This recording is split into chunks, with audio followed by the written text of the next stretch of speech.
They kicked him out of first class because he was black. No confusion, no mistake, just a deliberate decision masked behind fake professionalism. His boarding pass was valid, his seat was confirmed, but when he stepped into the cabin, their eyes narrowed. A flight attendant scanned him from head to toe, then blocked his way and redirected him to a seat near the bathroom without explanation. Other passengers watched, some amused, some indifferent, as he was quietly removed from the space he had rightfully earned. What they didn't realize was that the man they were mocking understood power better than any. And he wasn't just sitting quietly, he was building something. What started as an act of humiliation would end in global headlines, corporate collapse, and a reckoning no one saw coming. If you're watching this and it stopped you for a second, don't scroll past. Hit like, subscribe, and drop a comment with where you're watching from. Which part of this story hit hardest for you? Let's talk about what justice really looks like when it finally lands. Elijah Brooks stepped out of the black sedan with the kind of ease that only came from experience and discipline. The air was brisk, and his wool overcoat did little to warm the tension riding beneath his skin. As the doors to the executive terminal slid open, he moved with purpose. He wasn't just a name on a passenger list, he was a full professor at Yale, a keynote speaker at global forums, and a consultant to 3 Fortune 100 companies. But as he stepped into the lounge's marble lobby, his credentials became invisible. The young man at the desk scanned Elijah's boarding pass with robotic precision, then frowned. "There's a glitch," he muttered, though his tone suggested suspicion rather than apology. Elijah watched silently as the attendant picked up the phone and whispered into the receiver. A line of passengers began forming behind. 5 minutes passed before a woman in a navy pantsuit approached with a tight smile and a clipped voice. "We're updating our systems this morning," she explained. "It may take a moment to verify your lounge access." Elijah, without raising his voice, showed his membership app, confirmed his tier status, and even referenced the confirmation email from the airline. Still, the hesitation lingered. Eventually, they let him in, but not without one last double check from a passing supervisor, who whispered something behind a closed smile. Once inside, Elijah took a seat near the window, but the warmth of the lounge didn't reach him. The performance at the desk had said more than words ever could. He watched as uniformed staff offered espresso shots and truffle snacks to the guests around him, most of whom hadn't had to prove a thing. He didn't take the complimentary coffee, he just waited. When the gate number flashed on the overhead monitor, he stood, adjusted his collar, and made his way toward departure. At the gate, the same friction repeated itself. His boarding pass, clearly marked 2A in first class, triggered a polite alert tone from the scanner. The agent, a woman in her late 20s with a headset and red lipstick, paused. "One moment, sir." She stepped aside, clicked through the monitor, and returned with a different smile. "You've been upgraded," she said, but her tone lacked celebration. "I was already in first class." Her voice stiffened. "There's been a seating optimization. Your new seat is 21E. He stared at her, saying nothing. She added, "It was a request from corporate, something about accommodating a VIP." The words floated in the space between them. Behind Elijah, another passenger stepped forward, handed over a barcode, and was ushered through with a laugh and a handshake. Elijah remained still until the agent looked away. Then, slowly, he stepped aside, walked through the jet bridge, and into the aircraft. The cabin was immaculate. Glass dividers, private pods, polished wood accents. Elijah knew this aircraft model well.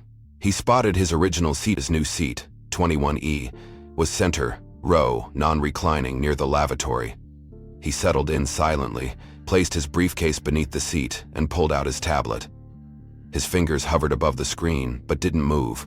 His breath, slow and deep, filled the space between frustration and calculation. Something in the system had pushed him. He opened a secure folder labeled Incidents.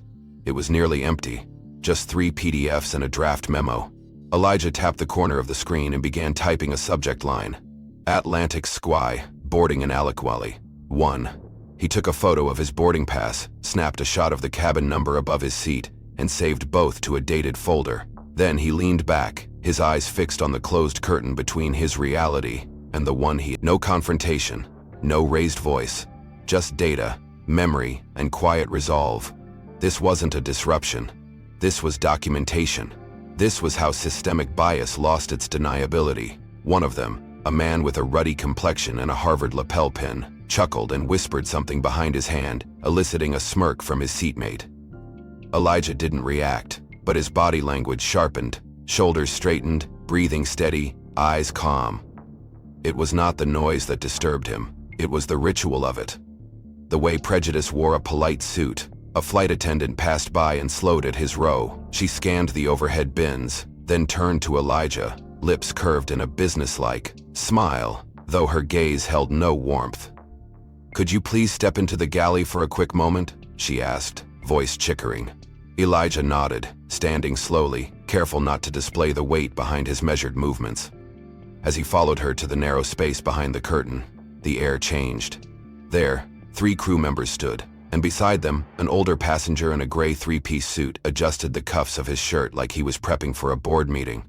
The man spoke first, his tone loud enough to reach beyond the curtain. "I believe this gentleman may have boarded incorrectly," he said, looking at Elijah with the confidence of someone used to being agreed with. The flight attendant who had summoned Elijah gave a tight smile. "There's been some confusion about seating and baggage." Elijah opened his mouth to respond, but the man in the suit interrupted. "No offense, son, but this cabin isn't usually open to unlisted guests." Elijah blinked slowly. His voice came soft, even. "Are you under the impression I'm not on this flight?" The man turned to the crew, ignoring him entirely. "I'm concerned about the integrity of the manifest," he said, "especially with carry-ons that haven't been inspected." Another attendant stepped forward and asked Elijah to open his briefcase. Passengers in the first few rows leaned into the aisle. Some tried not to look, but their eyes betrayed them. Elijah unzipped the case with a silent hand, revealing 2 books, a laptop, a leather notebook, and a phone charger. "May I ask the reason for this?" he said. The crew member hesitated, then replied, "Just a routine verification, sir." Elijah let out a low exhale. "This is neither routine nor neutral," he said, but complied without further comment. Behind them, the man in the suit continued. "These things matter," he said, as if to justify himself. "Order matters." Elijah watched him. Then, without emotion, said, "You believe your presence entitles you to rearrange others." The flight attendant flinched at the words, and a silence rippled through the cabin. The implications were not. He was asked to remain standing while they rechecked boarding data that had already been verified. He stood silently, like a sculpture placed out of context, while passengers watched. One woman pulled her child closer. Another man tilted his phone discreetly, recording. The flight attendant returned with a tablet and nodded to the others. "We can confirm that this passenger is indeed assigned to 21E, she said. No apology followed. No recognition of the insult. Only a nod of dismissal. Elijah returned to his seat with measured steps, placed the briefcase under his legs again, and stared forward at nothing. Around him, the whispering resumed. The man in the Harvard pin muttered, "Thought he was trying something." His friend replied, "They always do." Elijah said nothing, but the moment had been etched into the space. It lived in the air now, clinging to the recycled oxygen of the pressurized cabin. He returned to his notes, but the words he wrote were different now. He was no longer documenting anomaly, he was documenting ritual, the organized choreography of a power dynamic, so normalized it disguised itself as protocol. Behind him, the galley clattered with cups and metal. Ahead of him, curtains shielded comfort and distance, and all around, the story had begun writing itself in real time. At the movement. He had initiated the confrontation, leaned back in his seat with a satisfied expression, completely unaware that the passenger he had just humiliated had connections beyond his comprehension. Elijah finished typing a line in his memo. As he sat still in 21E, positioned just 2 rows from the restroom, he noticed the cleaning carts brushed closer to him than anyone else. When passengers passed through his row, heading toward the lavatory, they glanced at him but never greeted him. One child whispered something to his mother, and though Elijah couldn't hear the words, he recognized the shift in tone, the soft parental correction that followed years of inherited discomfort. His original seat, 2A, now seemed galaxies away, not just in space but in implication. At the rear galley, flight attendant Veronica stood near a tablet screen, her index finger scrolling through the passenger list. Beside her was a junior crew member, Anthony, who had spent most of the flight quietly assisting with minor duties. He glanced at the name highlighted in blue, Elijah Brooks. He leaned in slightly and whispered, "Didn't he book first class?" Veronica didn't look away from the screen. As she answered, "Yes, corporate flagged it. Seat swap approved." Anthony frowned. "But why?" Veronica turned then, her voice lowered but firm. "You know how branding works. First class has a visual profile. Unspoken, but understood." She gave a knowing look as if expecting agreement. Anthony didn't reply. He simply walked away. But her words hovered. Veronica adjusted her scarf and continued scrolling. In her mind, this wasn't cruelty. It was culture management. The phrase had appeared in 2 internal memos circulated after a rebranding campaign 6 months ago. Unofficially, it meant a very specific aesthetic for premium cabins. Certain silhouettes, tones, styles. Diversity was good, of course, but curated, aspirational, image-controlled. Elijah, in her view, had the wrong kind of confidence. Too silent, too deliberate, not performative enough, not charming in the way corporate liked. She had seen it before, and each time she watched management reinforce the image without ever putting it in writing. Elijah wasn't being punished. He was being adjusted. Back in his seat, Elijah reviewed the airline's terms of carriage on his screen, line by line, clause by clause. The document, 56 pages long, hid policy within pretense. It gave airlines latitude to reassign seats for operational reasons, but said nothing about optics. He highlighted a paragraph regarding involuntary downgrades. Then he drafted a note. Confirm if this clause has ever been enforced against executive-tier passengers in reverse demographics. That phrase, reverse demographics, was code he had used before. It meant white passengers, and in 37 cases he had quietly reviewed over the years, not once had a downgrade landed on one of them without. A tap on the shoulder pulled him from the document. Another attendant, this one younger and visibly uneasy, offered a tray of sparkling water. Elijah nodded in thanks. The attendant lingered for half a second, as if considering whether to speak, then moved on. Elijah sipped from the glass, eyes returning to the flickering cabin lights. Around him, the air remained even. Unbeknownst to the crew, Elijah's briefcase now streamed anonymized network traffic through a remote hotspot. It wasn't illegal, just advanced, just invisible. The small device inside his case was designed to capture behavior pattern metadata, not content but timing, frequency, proximity tags between staff devices. It would show which terminals had pulled up his profile, which digital logs had been overridden, who flagged his seat, and more importantly, how many other passengers of color had been silently moved across the fleet that same month. He didn't act out. He didn't press the button. He didn't demand. Elijah simply took note. He labeled every detail, every inconsistency. He traced timelines. From his confirmed reservation in 2A 3 months prior, to the check-in glitch, to the public inspection of his belongings, to the strategic seat near the restroom. None of it was accidental. And yet, none of it was provable, unless someone collected the data. Across the aisle, a man in khaki slacks and a Vineyard Vines pullover tapped away on a tablet, stopping only when a flight attendant leaned in and whispered something, with a smile. Seconds later, she gestured him toward the front of the aircraft. He chuckled modestly, accepted a fluted glass of champagne, and disappeared behind the curtain. No ticket upgrade. No visible reason, just a casual nod from the sis. Elijah, who had requested a glass of still water nearly 30 minutes ago, remained unnoticed. He hadn't rung the call button again. He knew better. Repetition in protest would only be labeled disruption. His silence wasn't surrender. It was strategy. Near the rear galley, the language was vague enough to avoid litigation, but anyone working long enough could read between the lines. The definition of premium wasn't about the cost of the seat. It was about the story those seats told to those watching. He looked up and scanned the cabin until his eyes settled on Elijah, calm, still, removed. Anthony's jaw tightened.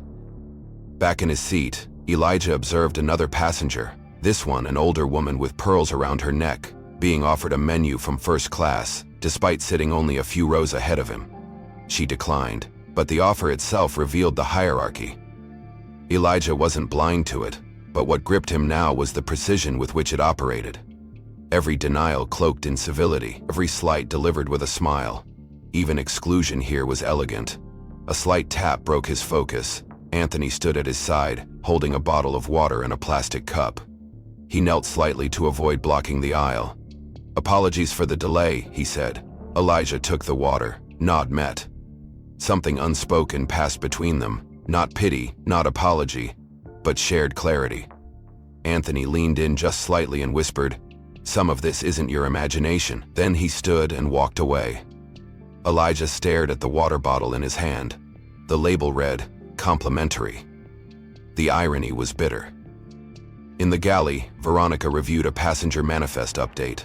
An asterisk appeared next to two names. One of them belonged to a late boarding business executive who had been moved to the last open pod in first class. The other name, in fact, there were 0 interactions logged prior to boarding. Her curiosity faded, not worth revisiting. She returned to her task, preparing a tray of desserts for premium guests. Not for row 21. Meanwhile, Elijah documented the movement in his field journal app, adding time-stamped notes. One line stood stark among the rest. Passenger seated in 25C bypassed secured in order to back exchange. No service to row 21 in 47 minutes. Still water denied, then delayed. He did not express outrage. Outrage would be devoured and reframed. Instead, he documented a different kind of resistance. He had no microphone, no platform here, but he had data. And discipline. The cursor blinked at the top of the document like a silent drumbeat, awaiting testimony. He began typing notes, compiling sequences. Interactions, omissions. Interactions, omissions. His fingers moved quickly, purposefully, the rhythm of truth outpacing any turbulence. 2 rows ahead, Veronica paused with a tray of beverages. She tilted her head slightly and smirked. In a tone meant to be heard, she remarked to her near. The comment hung in the air, framed by mock amusement. The man she spoke to chuckled, then turned to glance over his shoulder, briefly catching Elijah's gaze before looking away. Elijah did not respond. He continued typing. His silence, once mistaken for passivity, was now a shield. The cruelty of mockery, he knew, was never in the words alone. It was in the performance, the audience, the comfort with which people reduced others to character. Veronica moved on, but the damage had been done. The exchange had triggered what Elijah recognized as the subtle tipping point, the moment a microaggression becomes communal. A child's voice broke the cabinet. From behind Elijah, a boy no older than 6 leaned toward his mother and asked, loud enough for several rows to hear, "Why do they hate that man?" The mother flinched, her face stiffened. Without answering, she gathered the child's stuffed animal, then gently pulled him away from the view line. Elijah did not look back. He didn't. Had to. The child had said what no adult had dared, not a question of what happened, but why it was happening. It was the kind of clarity only the untrained mind possessed, untaught to filter out the obvious. Back in row 3, the business executive, now occupying Elijah's original seat, reclined with a glass of whiskey. He had witnessed the earlier events only peripherally, but his discomfort was short-lived. The seat was comfortable. The cabin was curated. He had a keynote to deliver in Zurich the next day, and appreciated the early boarding and full meal service. Across the aisle, an older woman removed her reading glasses and whispered to her husband, "It's always a mistake to mix classes in one space." Her husband grunted his agreement, never looking up from his book. The words, like all quiet prejudices, floated through the cabin untouched. Meanwhile, Anthony stood frozen near the beverage station, jaw tight, hand clenched around a serving cloth. He had heard Veronica's comment. He had seen Elijah's face remain composed, unaffected, but beneath that quiet, there was something heavy, an invisible mass of restraint. Anthony wanted to act, to apologize, to intervene, but he knew the chain of command. He knew what happened to attendants who drew attention to unspoken codes. So he returned to duty, numbed by the routine of service, unable to forget the sound of that child's question. Elijah closed his laptop and rested his hands on the keyboard. His heart was steady, but the insult stung, not because it was cruel, but because it was familiar. This was not the first flight he had boarded where presence became protest, but this time, he had decided something would change. Not through confrontation, but through architecture. Behind the scenes, the data packet he had queued earlier was uploading. Logs of the seating algorithm, staff device interactions, and crew-level memos were being parsed through an encrypted relay to a policy auditor at a regulatory watchdog group. He wasn't just filing a complaint, he was constructing a case. He activated it discreetly, no larger than a deck of cards, and pulled out a slim stylus to navigate its custom interface. Selecting the contact list, he scrolled to a grouping titled Legal and Oversight Circle, tapped twice, then began typing. The subject line was Diverge, Interoperable. The message was clinical, unembellished. It included flight number, seat reassignment history, timestamp staff interactions, and photographic documentation. He didn't write a complaint, he filed a report. The recipients were not publicists, they were federal analysts, policy enforcement lawyers, and the vice provost for institutional equity at Harvard, where Elijah was not just a professor but a member of the board for intersectoral accountability. Attached to the message were packets of biometric and behavioral metadata, drawn silently from his briefcase surveillance. Before pressing send, he reviewed every word twice. Then he hit transmit. The signal left the cabin in silence. 6 minutes later, in an office tucked inside a building overlooking Harvard Yard, a red light blinked on a secured terminal. A middle-aged administrator in a pressed white shirt and horn-rimmed glasses leaned forward and clicked open the alert. The screen displayed Elijah's full report, marked URG&T. Exposure in progress. The administrator's face changed. He turned to a separate landline, lifted the receiver, and dialed an international number from memory. His voice, though quiet, was firm. Activate the communications flag. Contact corporate compliance for Atlantic Sky. Immediate response required. No small explanation, no small talk. Within minutes, the message began its journey through the soft corridors of institutional power.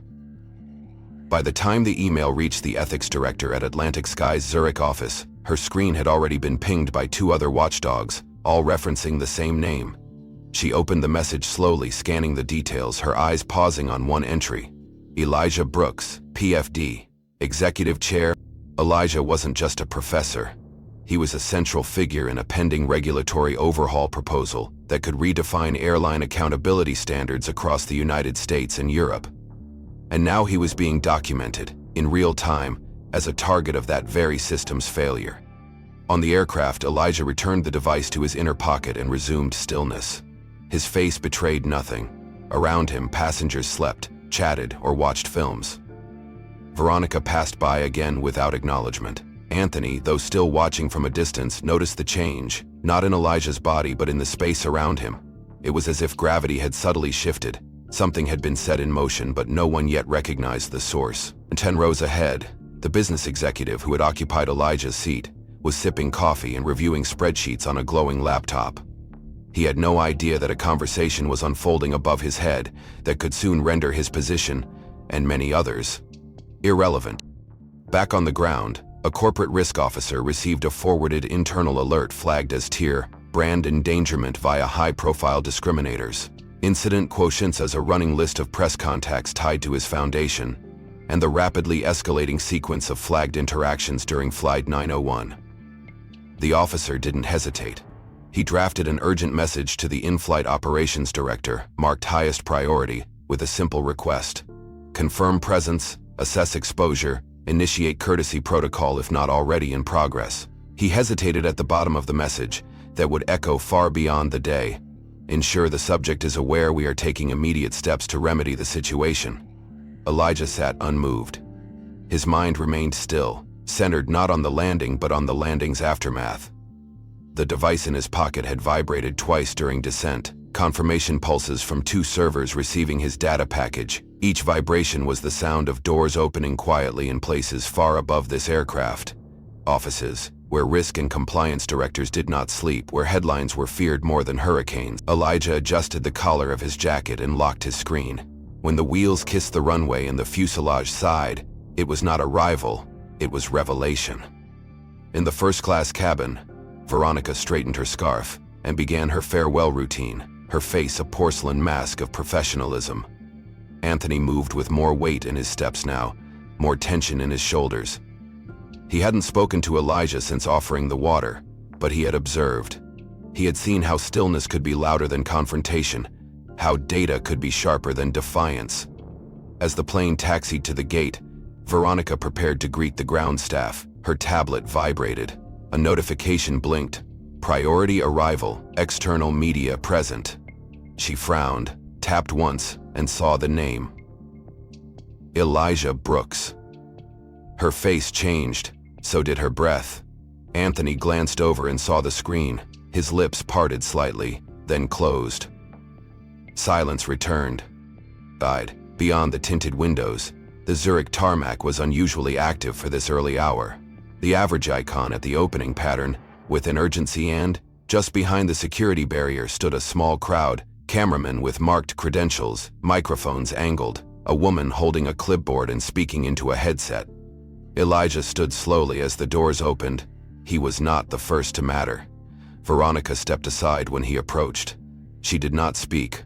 Her eyes, for the first time, held something other than indifference. Perhaps it was understanding? Perhaps it was fear. Elijah descended the metal stairs, calmly, each step carrying the weight of withheld reaction and rehearsed dignity. At the bottom stood a representative from the Zurich Civic Forum, flanked by two European Commission delegates. They greeted him by name, title first. Professor Brooks, thank you for your continued leadership in cross-border policy. Reporters murmured, his biography, in pieces, global ethics scholar, UN Transportation Equity Advisor, architect of the European Airline Inclusion Mandate. A journalist leaned into her camera with the line prepared for broadcast. He was profiled mid-flight, but what they didn't realize was that he writes the profiles that shape global law. Elijah offered a nod, not for cameras but for the record. He did not raise his voice. He did not rebuke. The lens could do that work now. Back inside the plane, whispers spread. Veronica remained frozen near the exit. Anthony stepped back into the galley and leaned against the counter, exhaling for the first time in hours. Passengers clutched their carry-ons slower now, some remembering the man they had dismissed, others wondering what else they had failed to see. In seat 2A, the business executive now fidgeted, watching through the window as the delegation formed around Elijah. He recognized one of the journalists, someone from the Financial Ethics Review, and suddenly felt overdressed and underprepared. Elijah moved through the terminal, not as a passenger, but as a president. His presence now triggered a secondary wave of acknowledgement. A corporate liaison for Atlantic Sky attempted to approach, but was intercepted by Elijah's Zurich coordinator. No apology was accepted, none was offered. The conversation was redirected to policy. Behind the scenes, automated alerts pinged across 5 legal departments. Internal reviews had been triggered by the data Elijah filed. He had not demanded an investigation. The moment Veronica dismissed him with a smirk, the sound of her voice laced with superiority drew the first collective gasp from viewers. The video, barely 2 minutes long, was posted anonymously to a social platform under the caption, "This man kept his seat, his dignity, and his power." By the time the plane had refueled, the footage had amassed 300,000 views. Within 6 hours, it reached 3 million. News outlets picked it up next. Major networks ran segments titled, "Professor Profiled in First Class," "Expert on Equity Faces Bias in Midair," and "The Irony of Power, When Policymakers Become Targets." Cable panels debated the implications, while media analysts replayed the footage frame by frame, breaking down posture, tone, and microaggressions. A prominent journalist wrote interviews with former airline staff surfaced, anonymously confirming internal practices that aligned with Elijah's case. Hashtags spread like wildfire. Advocacy groups launched petitions. A formal request for investigation reached the Department of Transportation within 48 hours. The flight, once logged quietly in the airline's archive as routine, JFC ZRH 901, now bore a digital scar it would never shed. In Cambridge, Massachusetts, the boardroom of Harvard's Institutional Relations Department filled before sunrise. Elijah's email had already arrived, not as a personal complaint, but as a strategic directive. He attached 2 documents, the video, and a formal recommendation to terminate Harvard's travel contract with Atlantic Sky on the grounds of values misalignment and ethics breach. The number tied to that contract, $1.1 billion over 12 years, No one in the room objected. The vote was unanimous. Harvard's official letter, signed and sealed by noon, was delivered electronically and physically to Atlantic Sky's executive offices. Its tone was final. Effective immediately, all bookings, privileges, and agreements between our institution and your carrier are suspended indefinitely pending investigation and independent review. Inside the airline's headquarters, the fallout spread faster than fire in dry brush. Executives scrambled to contain the narrative, but screenshots of the termination letter went public before their statement was drafted. Shareholders began pulling inquiries, partners delayed meetings, employees whispered in elevators. An internal Slack message leaked. The reply, short and damning, read, "The man who just cost us $1 billion." By the afternoon, stock tickers had turned red. Crisis teams convened in war rooms, poring over exposure charts and legal contingency plans. But none of it could rewrite the timeline. None of it could delete the proof that Elijah, with no press conference, no agent, had shifted a global conversation by standing still. Elijah, for his part, declined interviews. He refused to speak on camera, refused invitations from late-night anchors and international forums. Instead, he issued a single written statement: "I do not seek personal recompense. I seek systemic reform." The statement was short, but it landed like thunder. By removing the chance for spectacle, he ensured only structure remained. It was not about humiliation, it was about consequence. A consequence rooted not in revenge, but in design. Harvard student unions began organizing open panels on transportation bias. Legal departments at other universities began reviewing their own contracts. Elijah's name became less a headline than a reminder. Veronica, still listed as active crew, had yet to be contacted by media, but she had seen the video. Her face on screen, frozen in mockery, became the center of debate, criticism, and unrelenting exposure. She deleted her social media accounts, called in sick, and waited for the hammer to fall. Anthony, meanwhile, received an encrypted message from an unlisted email. Behind him stood the general counsel, the public relations director, and a visibly shaken head of human resources. He began with a pre-written statement, read slowly, carefully, without eye contact. "We acknowledge a grave failure of judgment occurred aboard Flight 981. A series of actions and omissions, both personal and systemic, do not reflect the values this airline claims to have." Paused. No one clapped. No one blinked. This wasn't the moment for performance. It was the first public fracture of a corporate shell that had protected generations of curated discrimination under layers of policy and plausible deniability. Within the same hour, internal memos were delivered to the relevant departments, each marked immediate action required. Veronica was notified of her termination via a secure HR portal, citing misconduct, violation of equity policy, and reputational damage. Her badge was deactivated, her access to all crew systems revoked. The news hit her like ice. But there was no appeal process. Richard, the business class passenger who had initiated the mockery and attempted to justify Elijah's removal mid-flight, was a different case. He was not an employee, but his identity had gone viral after viewers cross-referenced his name with prior board memberships and exposed comments from previous interviews. One nonprofit severed ties with him immediately. A major investment firm removed his profile from their advisory board. By week's end, 3 contracts had been pulled, citing brand risk. In a private text to a colleague, Richard simply wrote, "I never thought it would go this far." But it had only just begun. Following Harvard's contract termination and mounting public pressure, Atlantic Sky's board authorized an external audit of its internal seat assignment algorithms and discretionary upgrade processes. The auditors uncovered a pattern stretching back nearly 18 years, wherein flight attendants were encouraged through unwritten norms and subtle scoring mechanisms to evaluate passenger profile fit in premium cabins.